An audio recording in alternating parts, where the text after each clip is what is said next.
추석을 열흘 앞둔 임진각. 북녘 고향을 그리는 망배단에 80대 노인이 국화꽃을 올려둡니다. 이어지는 발길은 늘 그곳을 향합니다. 철조망 너머 먼 산. 올해도 마음으로만 또 눈으로만 산을 넘었습니다. 주름이 깊게 파인 만큼의 세월이건만 기억 속 누이들은 앳된 모습 그대로입니다. 얼굴을 못 보고 편지만 해도 걔네들은 어떻게 사는지 그건 막 편지로만 해도 소식이라도 내가 전했으면 그런 마음이지 뭐. 할아버지의 이름은 김주삼. 올해 85이고 66년 전 황해도에서 왔습니다.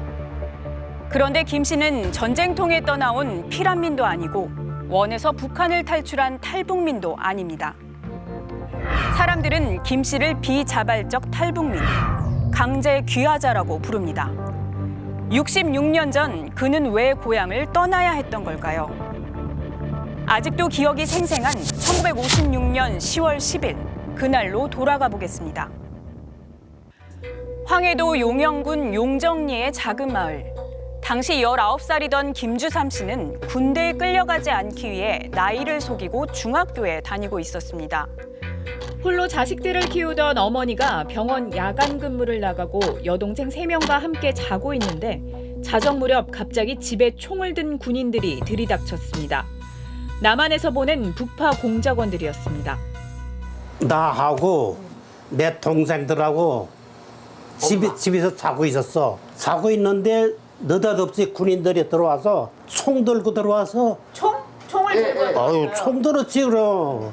총 들고 들어와서 싹 보더니 내가 제일 크거든. 나만 데리고 끌고 나온 거야. 이들은 다짜고짜 김 씨를 끌고 가 목선에 태웠습니다. 바다 건너 백령도를 거쳐 도착한 곳은 서울 구로구 오류동의 공군 제25 첩보부대. 우리 집이 바닷가에서 얼마 안 떨어졌거든. 바다로 나와서 그것도 배 타고 정신없지 뭐. 한참 있을 때 백령도에 왔더라고. 밤이야 그것도 밤. 네네네. 백령도에 왔다가 오류동으로 간 거지. 당시 이 부대에서 수송대원으로 일했던 임중철 씨도 김 씨를 처음 본 그날을 기억합니다. 낯선 총각의 학생 같은 게 하나 와 있어. 좀 이상한 쳐다보고 그러니까 누구냐 물어봐도 다들 시시하면서 그 세월이 흐르다 보니까 자연적으로 입이 나온 거야. 그러니까 납치해 얼너라고. 제가 그때 19인가 돼서 순자령을 잡아왔어. 부대에서는 군사 기밀 정보를 털어놓으라며 김 씨를 신문했습니다. 하지만 학생이던 김 씨가 그런 정보를 알고 있을 리 없었습니다. 아 신문 받을 적에 물어봤죠. 다 물어봤지 뭐. 군부대가 어디 있느냐, 다리가 어디 있느냐, 뭐 그런 것들 다 물어봐서 아무것도 모르지. 근데 거기서 끝이 아니었습니다. 국군 첩보대 조사가 끝나자 미군 첩보대로 넘겨졌습니다. 미군 부대에서도 또 그런 신문이야. 똑같은 그런 것만 또 다 얘기하고. 이렇게 2달. 아무것도 모르는 민간인을 납치했다는 게 확실해졌는데도 군은 김 씨를 풀어주지 않았습니다. 막사 한 칸을 배정하고 수송대에서 온갖 허드렛 일을 시켰습니다. 수송부라고 있잖아요. 차 정비하는데 네네네. 거기에서도 잔심부림 많이 하고 그랬지. 연장 가져와라 하면 가져오고 이거 다 갖다 닦으라 하면 다 닦고. 돈 한 푼 받지 못하고 기약 없는 억류 생활이 시작된 건데요. 김 씨는 매일같이 고향을 그리워하며 눈물을 흘렸다고 합니다. 부대 옆에 철조망이 있는데 철조망을 붙잡고서 안쪽으로 앉아서 우는 거를 내가 여러 번을 봤어. 내가 가서 달래주고 야, 너 지금 혼자 날개가 있으면 날아가지만 그렇지도 못하고 참아야지 어떡하냐. 그렇게 꼬박 3년. 김 씨는 1959년 6월에서야 부대에서 풀려났습니다. 그 사이 김 씨의 본적은 황해도에서 서울 구로구 오류동으로 바뀌어 있었습니다. 문관, 부대 문관. 그 사람 네 집이 그 오류동에서 얼마 안 떨어졌거든. 근데 그 사람 네 집으로 내가 주소를 만들어 놓은 거지. 그것도 이제 부대에서 다 이제 이렇게 해라 해서 한 거지. 자신도 모르는 사이 군이 그를 귀하자로 만들어버린 겁니다. 상식적으로 그 누가 본다고 하더라도 그 뭐 불법 행위, 범죄 행위 명백하겠죠. 뭐 납치, 감금죄 이런 거에 해당된다라는 거, 뭐 교전 상황도 아닌데 군인도 아니고 어떤 민간인, 어린 그 민간인을 이렇게 납치온다는 것은 뭐 그야말로 헌법에 반하고 뭐 국제법과 어떤 인륜에 반하는. 비자발적 탈북민, 강제귀화자, 김주삼 씨를 부르는 용어들입니다. 낯설게 들리시죠? 당연합니다. 북파공작원에게 납치돼 강제로 남한에 정착해야 했던 이들은 소문만 있을 뿐 실존 인물은 좀처럼 드러나지 않았기 때문입니다. 김 씨의 지난 66년을 되짚어보면 그 이유를 짐작할 수 있습니다. 내가 배운 게 있어. 말 재주가 있어. 그 막노동하기 시작한 거지. 그냥 일거리 있으면 나무 심고 나무 캐고 하는 거 그것도 고생 바가지로. 목도가 뭔지 알아요? 모르죠? 이렇게 드는 거? 둘이서 이렇게 미는 거야. 아유, 말도 못했지. 이젠 난 괜찮아, 이제는. 근데 그때는 얘가 이렇게 부었었어, 얘가. 부대에서 풀려났지만 돈도 없고 배울 수도 없었습니다. 같은 황해도 출신의 부인을 만나 쉬는 날 없이 함께 일했지만 형편은 나아지지 않았습니다. 경기 고향 원당과 벽제, 내유동, 법곶동, 덕이동. 이를 찾아 떠돌다 보니 20년 세월에 이사만 15번. 모두 남의 땅에 비닐하우스를 짓고 살았습니다. 말도 못하게 다녔어, 이사. 이게 우리 땅이 아니기 때문에 그러니까요. 남의 땅에다 도지 얻어서 하다 보면 조금 더 괜찮은 데로 옮기고 근데 멀리는 못 가고 그냥 거기서를 갔다 갔다 하는 거야. 사는 곳을 옮길 때마다 담당 형사도 바뀌었습니다. 국가에게 김주삼 씨는 북한 출신의 감시 대상일 뿐이었습니다. 그 경찰 형사들이 와서 신발 신고 들어와서 이거 다 이렇게 쳐다보고 무슨 연락하는 거 없나 뭐 그런 거 보는 거 같아. 이렇게 다 둘러보고. 담당 형사들이 꼭 베끼더라고 한 번씩. 20년 전 간신히 임대 아파트에 들어와 한 달에 40만 원씩 나오는 기초생활수급비로 버티고 있지만 여전히 김 씨의 삶은 고됩니다. 재작년까지 고문수. 병 100원짜리 병. 그거 주소로 다니고 그랬잖아. 시커먼 그릇만 끌고 마냥 돌아다니면 밤에도 이사 가는 집 같은 거 만나면 또 뭐 내놓으면 가져오고 뭐 냄비도 가져오면 갖다 팔고. 병 죽고 그러면은 한 달에 얼마를 버는 거예요, 그러면? 아유, 하루에 한 20개 줄 때가 제일 많아. 그럼 얼마예요? 2,000원이지. 2,000원. 하루 세끼 챙기기도 버거운 형편. 무료 점심을 주는 복지관이 고마워 음식은 절대 남기지 않습니다. 아, 다 이렇게 말아 드세요? 왜 이렇게 드시는 거예요, 아버님? 음식을 남기면 안 된다. 나는 반찬이 남는데 이 양반은 하나도 없어. 아까워서 그러시는 거예요? 아까워. 이게 영양제는 안 걸려. 하루에 한 끼를 이렇게 먹으면. 밖에서 음식을 사 먹는 건 평생 사치라 여겼습니다. 처음으로 비싼 돈 주고 사 먹어 잊을 수 없는 음식. 짜장면입니다. 제일 비싼 거 먹어보신 게 뭐예요, 아버님? 짜장면 제일 비싸거든. 짜장면은 오죽하면 부부를 감시하던 정복과 형사마저 안타까워할 정도였습니다. 98년부터 막 다 제가 그때 담당할 때예요. 탈북자들이 그 양반만 있는 게 아니고 또 다른 양반도 있는데 보니까 그 양반이 제일 그 눈에 띄어서 사이로 넘어온 게 아니기 때문에 그런 사람만 알았고요. 너무 노출되면 또 안 되니까요. 대고생하셨죠. 고생했습니다. 너무. 김 씨 부부에겐 몇 안 되는 따뜻한 손길이 돼주기도 했습니다. 퇴직하셨는데도 와서 뭐 고기도 사주고 가시고 막 그러신다고. 어쩌다 가뭄에 콩나듯 제가 조금 이제 그 양반한테 관심을 가져주고 뭐 했기 때문에 아마 정부에서 좀 어느 정도 관심을 가져줬으면 되는데. 네, 이렇게 국가는 감시만 했을 뿐 관심을 주진 않았습니다. 그럼 이 기구한 운명은 어떻게 세상에 드러나게 된 걸까요? 지난 2004년 제정된 특수임무 수행자 보상에 관한 법률. 북파 공작원들의 첩보 활동과 희생을 국가가 처음 인정한 법입니다. 국가를 위해 목숨을 걸고 특수임무를 수행했던 사람들과 그 유족에 대하여 실질적인 보상을 함으로써 그들의 생활 안정을 도모하고 담당 기관은 국방부 장관 소속의 특수임무 수행자 보상심의위원회. 위원회가 문을 연 2005년 북파 공작원 출신 오모 씨가 심의위원회에 보상금을 신청합니다. 스트레이트는 그때 오 씨가 쓴 공적 내용을 확인해봤습니다.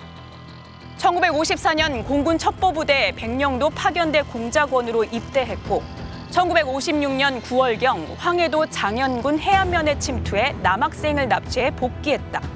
1958년 8월 새우젓배 한 척과 선원 9명을 납치했다고 적었습니다. 바로 이 오모 씨가 황해도에 침입해 중학생이었던 김주삼 씨를 납치한 사람이었습니다. 오 씨는 첩보 수집 등의 공적을 인정받아 보상금 1억 1,500만 원을 받았습니다. 하지만 위원회가 대체 어떤 방법으로 오 씨의 납치 행위를 확인했는지는 도무지 알 수 없습니다.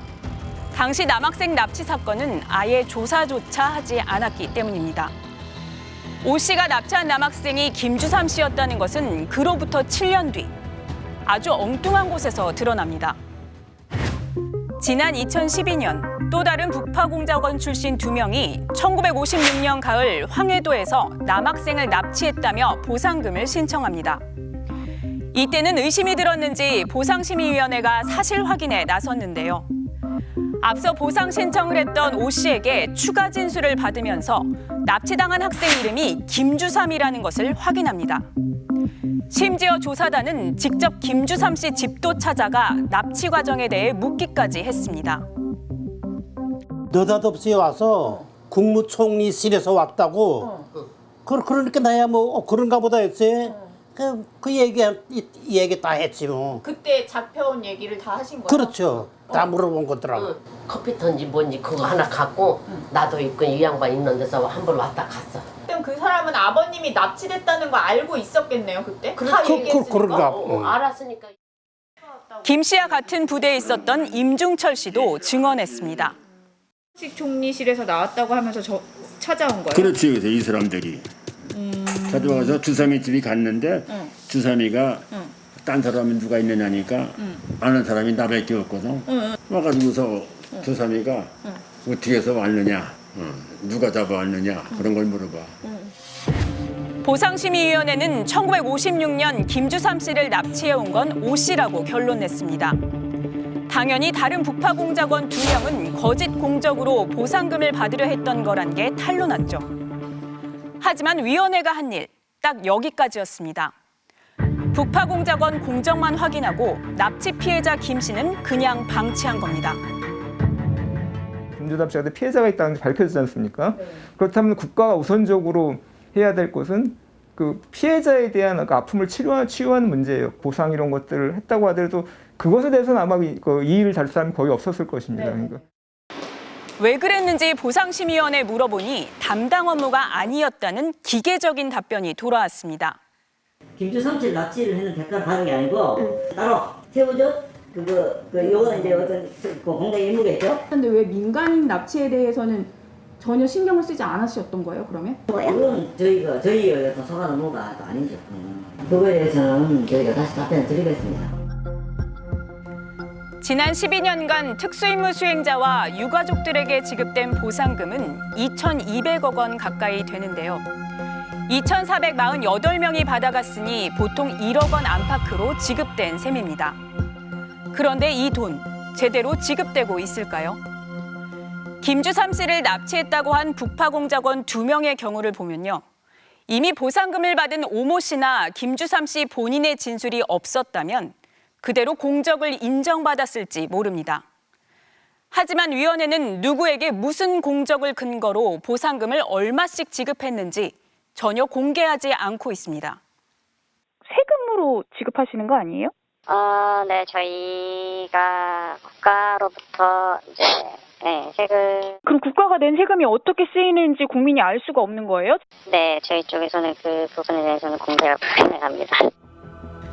특히 남북 간 납치가 빈번했던 당시 상황으로 미뤄볼 때 김주삼 씨처럼 북파공작원들의 공적서엔 피해자에 대한 정보도 담겨 있을 가능성이 높은데요. 이 역시 공개 불가입니다. 실제로 이미 2008년도에 관련 북파공작원에 대한 보상 과정에서 사실을 확인했고 이런 일이 있었다는 것을 자기도 인지하고 있는 상태에서 이 문제에 대해서 외면하고 있는 것은 정직하지도 않고 과거의 잘못된 인권 문제를 바로잡으려고 하는 의지도 없다 이렇게 보입니다. 김주삼 씨는 납치된 지 60년이 지난 2020년 2월에야 국가를 상대로 손해배상 청구 소송을 냈습니다. 그때 왔을 적에는 3년만 있으면 갈 거다 해서 생각하고 통일이 될 거다 하고 생각하고 있었지. 이렇게 될 줄 누가 알았어?